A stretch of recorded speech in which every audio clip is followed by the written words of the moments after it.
the U.S. Surgeon General called on Congress to put warning labels on social media platforms similar to the ones you would see on things like tobacco packs.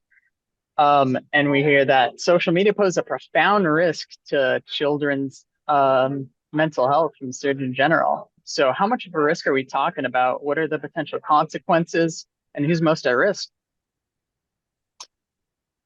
Yes, so it's something we've been warning about for nearly 2 decades now. I think our first study on the dangers of online life to psychology came out in 2006. So that's light years away. And since then, unfortunately, a lot of the red flags have become redder, if that makes sense. A lot of the early signals have proven to be even more dangerous and riskier than earlier predicted.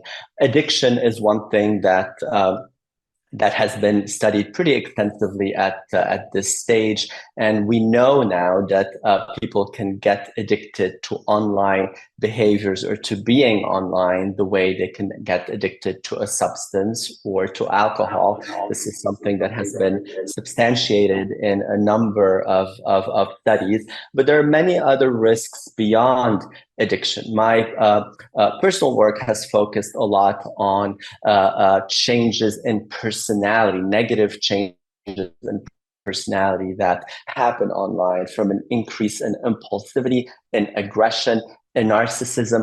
All these things are nurtured on social media, unfortunately. So the warning is a welcome milestone in the history of online psychology. The question is whether it's too little, too late. That's what we're currently debating and battling with internally, frankly.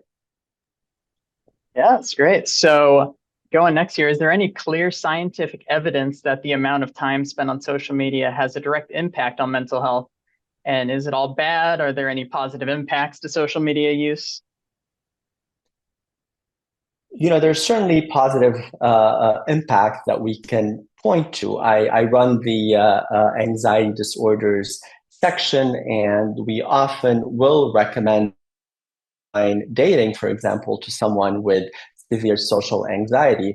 However, the body of evidence, or the bulk of the evidence, points in a negative direction, unfortunately. When you look at addictive tendencies, when you look at personality changes, when you look at cyberbullying, when you look at the psychological effects of living in a post-privacy world, people can't have their privacy anymore, and that to a large degree because of internet-related technologies. And all this comes with a serious psychological toll that society and culture no longer can afford to ignore.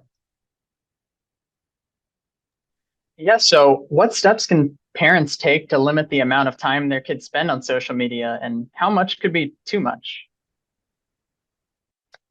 Yeah, so there's no magic cutoff beyond which online use becomes automatically excessive.